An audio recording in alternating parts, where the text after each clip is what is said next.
Good morning. It's the Celtic Daily Briefing, the morning after a pretty good night for Celtic in the Europa League playoff against AZ Alkmaar. A 2-0 victory coming alongside a solid performance. Deserved all round. Sean, Martin and Alison McConnell are with me.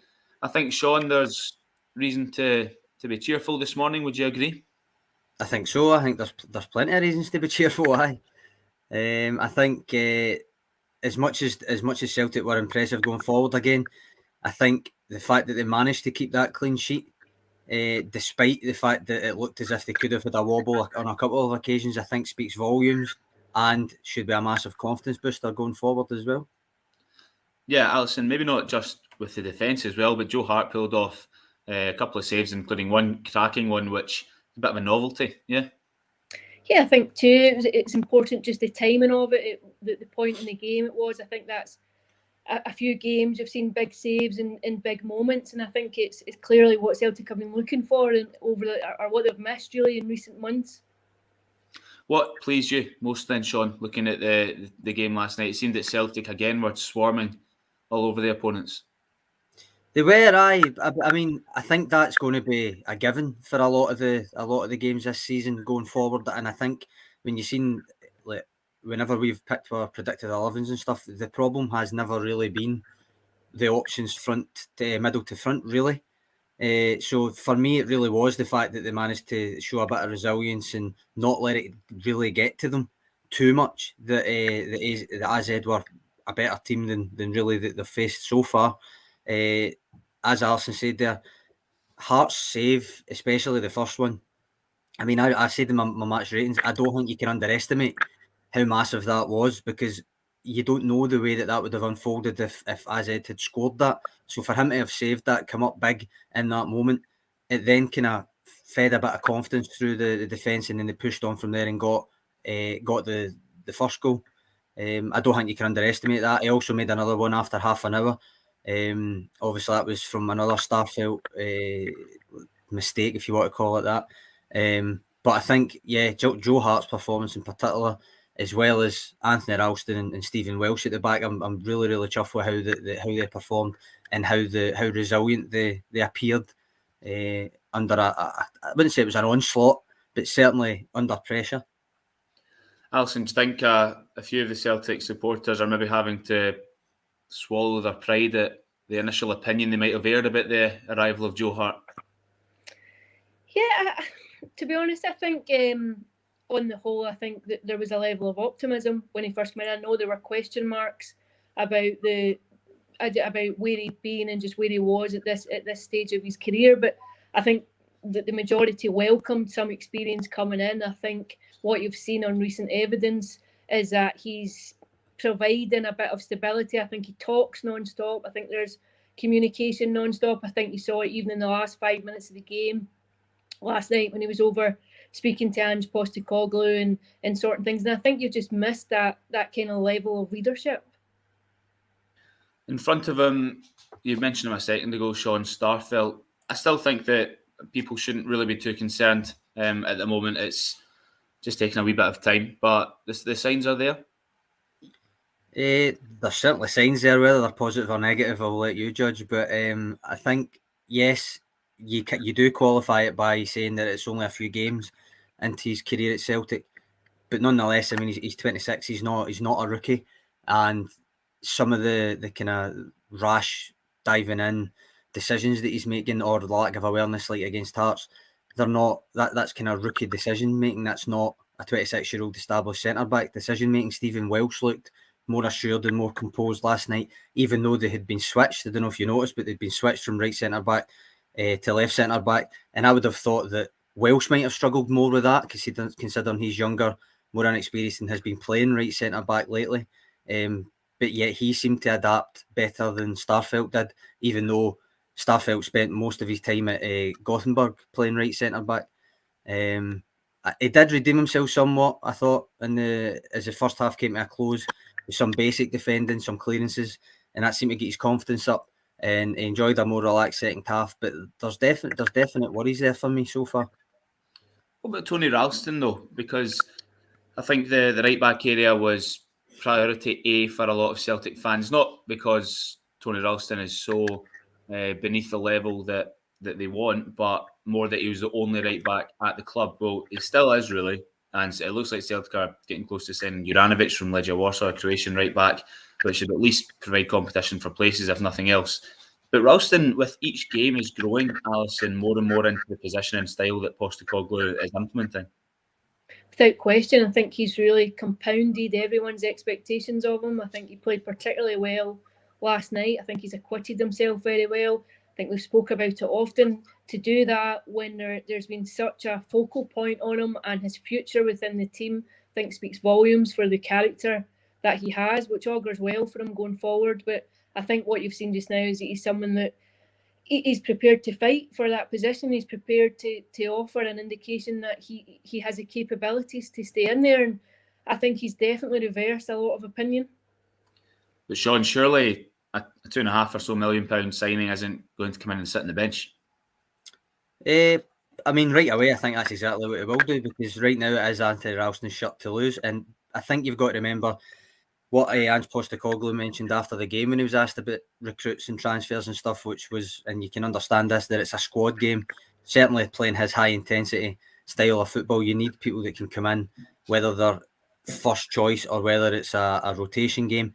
And I think the fact that Ralston's performed so well, I think, as I said last week, I think the biggest compliment you can give him is when he signed his new 1 year deal.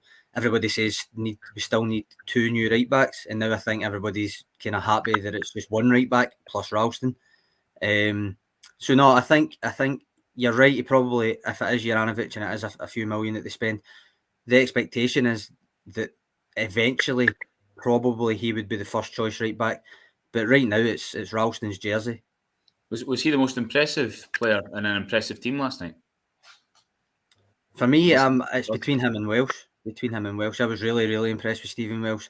I thought he covered for Starfelt on a couple of occasions, and as I said, I don't think you can really underestimate the kind of subtle differences that switching. It might seem small, but switching from the right side of the defence to the left side, it can cause momentary, not lapses, but things that you've got to think about that you wouldn't think about normally, the way you receive the ball, the way that you pass it, different things like that. And I thought he coped excellently with that switch.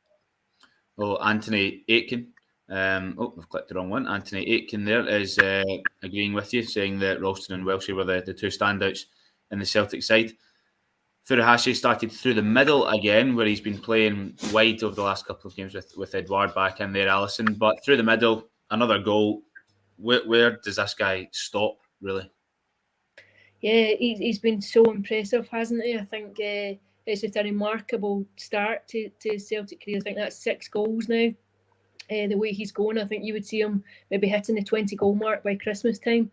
I don't think that would be beyond the realms of possibility. I think he's just made such an immediate impact. And I think when you have that, I think also you can see the confidence it spreads throughout the team. I think all of a sudden when you know that you've got goals in you, you know that as a team you have that creative element, that you can create something from nothing almost.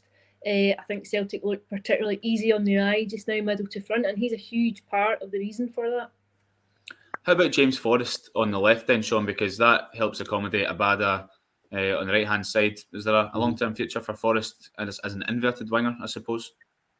I think Ange will use them interchangeably as he sees fit, really. I mean, they switched during the game last night as well. I actually didn't think the left wing suited Abada in that game last night when he switched. That might have just been through the course of play. But I thought Forrest cutting in, there was a long range curler in about the 25th, 26th minute in particular that sticks in mind. And he was always, I think his average position was really, really close to Kyogo. He was always looking to link up and play off him. At one point, I think it was Rogic or maybe Turnbull played the ball out to the wing thinking Forrest was going to be there, but in reality Forrest was kind of hanging off the shoulder of Kyogo, ready to link up play infield. And I think those kind of things will come if Forrest is going to play inverted on the left. Then the midfielders likewise will know and get to know his tendencies rather than when he's on the right flank and he tends to go outside and exploit the space. I think there's definite future there for him. And I think, as I say, Ange will use them interchangeably with Christie come in there, maybe play centrally as well. I think it's good to have options in those positions. was a nice first goal Celtic scored that Furuhashi finished off. The second one was fairly jammy. The Forrest shot was going miles wide and it's cannoned off the opposition player's shin. But here's a comment from KGM saying Celtic look more dangerous every game.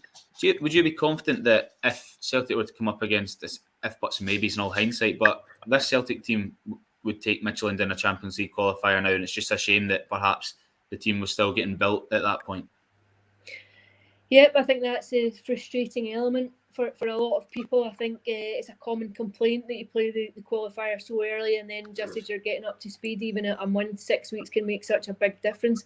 I think that's definitely a consideration, and I think it's maybe why Ange Postecoglou was so frustrated in the build-up to that game when he was trying to get signings in earlier, because if you recall correctly, Furuhashi just missed that. It just came slightly too early for him. So you can see now why he'd been so keen to accelerate that move and to bring him into the club immediately. It underlines the importance of the domestic campaign this season, though, Sean, because PSV were beaten in the first leg by Benfica last night in the Champions League, and I think that if they don't make it, and Celtic and Rangers too make it into the Europa League stages, that actually shunts Scotland up a wee bit in the coefficient table, and means that it's very, very likely that the winner of the Scottish Premiership this season goes straight into the group stages of the Champions League next season, which is an absolutely massive carrot to dangle in front of the players and the clubs.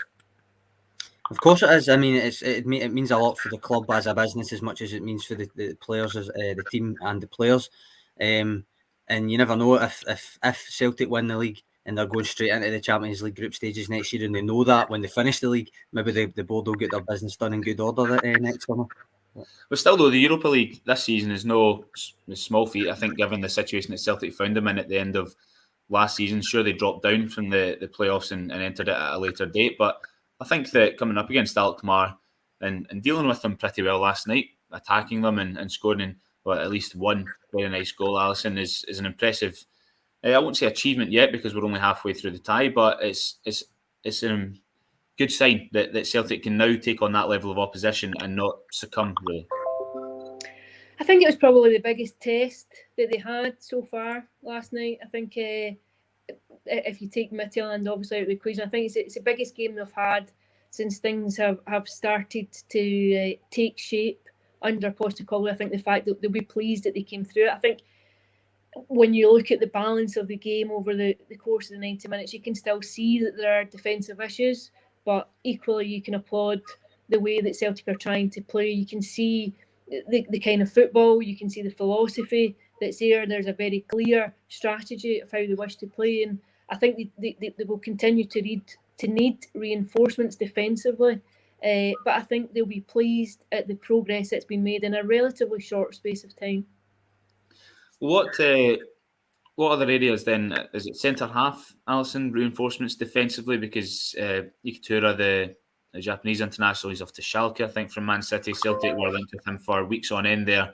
The only other name that really, apart from Juranovic, that's jumping out as a potentially realistic option was Thomas Henry, and then Georgios Giakoumakis, the Greek striker who's over at VVV Venlo in the Eredivisie at the moment. So where do you see things progressing? Well, obviously you have Christopher Julian to come back in too imminently, and I think that helps. I do think Carl Starfelt has looked a bit out of sorts at times. I do think there still needs to be some solidity at the back. I think Julian will help in that respect. But I just think the way that Celtic are going to play this season is probably going to leave them open to question marks at the back. Do you think that Taylor on the left side, Sean, is somebody that can be trusted or needs to be improved upon? I mean, I like Greg Taylor. I know he's much maligned by quite a bit of the fan base. I think he certainly domestically, I think he's fine. I think he's also shown signs that he's adapting to the kind of the extra responsibilities that Ange is wanting the fullbacks to take on. I think what lets him down, and I don't think he can actually fix this at all, is his lack of pace when he's taking someone on. That's just not there. So he always looks for the overlap. Sometimes, I mean, he's constantly buzzing about. He's got a great engine on him. But if he's always looking for the overlap and isn't really willing to take people on in a traditional sense, you kind of lose an option. I mean, even Ralston has, with the confidence that's come back into his game, he started doing that. There was a Kieran Tierney-esque shimmy last night at one point from Ralston as well. I think not having that on the left side is a weakness. But overall, I still think Greg Taylor has a lot to offer. Whether there's another left back that could come in and do it better, maybe. But in terms of would Celtic actually recruit one, I don't think so. If they sell Volleyball and goalie, possibly. I wouldn't expect to see another left back come in. No, I think you're probably right on that front. I certainly agree that domestically, I don't think Taylor is someone who's out of his depth playing for Celtic at left back. I think sometimes in Europe, coming up against stronger opposition, it's harder for him, of course. But Taylor's played for Scotland and done pretty well under Steve Clarke when he's been drafted in to cover for either Robertson or Tierney when it was 4 at the back. So yeah, domestically, I can't see anyone in the Celtic board deciding that there's an upgrade needed in that position. I think that certainly the centre half position, Alison, as we've touched on, with Julian still injured and the time frame a bit uncertain on that one, that probably another body is needed in there. Yeah, like you guys, I don't think there'll be a left back come in. I don't see it at all, but I do think there'll be more arrivals come in before the window closes. I do think there'll be reinforcements that come in, and I think that whole back line would be an area that I think you would expect to see bolstered. Just on Julian, I just one quick point. I'm very intrigued to see how Ange sets up the centre backs when Julian's back, because he played predominantly right centre back for Celtic most of the time, but for Toulouse and Dijon, he was predominantly left centre back. So and Starfelt, as I said, for Gothenburg, played right centre back. So I'm just intrigued to see what way round, if it is those two that pair together, what way round they go, and where Welsh fits into it. Because as I say, right now, I think he's playing well enough that it's his jersey. But I was just about to put that to you. Do you think there's a realistic prospect here that Welsh becomes one of the first names in the team sheet for Celtic?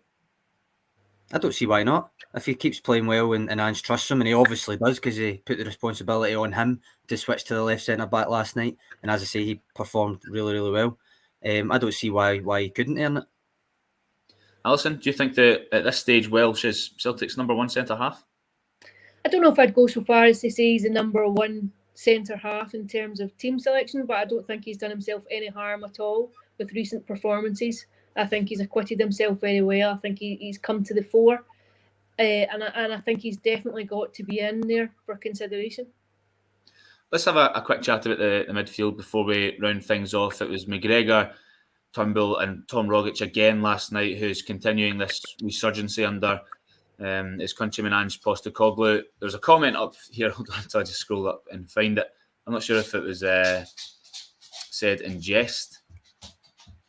What do you think of this? In a good way or a bad way, I'm not sure. But yeah, Tom Rogic is certainly looking like a player of old, and one that is probably going to have quite an impact for Celtic in midfield this season. It just means that there are more people to fill the jerseys, and James McCarthy, Soro, Christie, essentially as well. I mean, there's quite a few decent options for rotation in there, and I think that a lot of people are pleasantly surprised about Rogic coming back in and seizing a jersey, Sean. I think everybody's delighted. I mean, he's rolling back to a few years ago when Brendan Rodgers was the manager. I think, I suppose, the one thing, I mean, Alison and I discussed it with our predicted lineups. We were wondering whether he might be rested. But I mean, we both pointed out there wasn't really an option. Christie was out, so who would you have replaced him with that wasn't a totally defensive option? So I mean, if you're of the opinion that starting Rogic last night was some sort of vote of confidence, I think he proved the manager correct. I think the close control was disgusting, as the comment says, disgustingly great.